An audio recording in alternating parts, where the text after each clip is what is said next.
బాబాయ్ వాళ్ళు చచ్చిపోయి అనుకుని పోయినాట ముసైతాను చచ్చిన నీళ్ళు పోయినాకు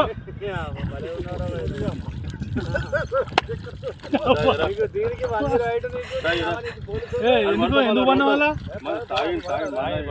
కాయ పండుకున్నా ఎందుకు అనుకున్న వాళ్ళ ఈ చల్లదనానికి ఎండకు చేయలేక కన్నీకి ఓడిపోయి వచ్చిన గెలవలేక ఏం చేసావు 10 రోజుల నుంచి గణేట్ చేత నాతో గట్టించి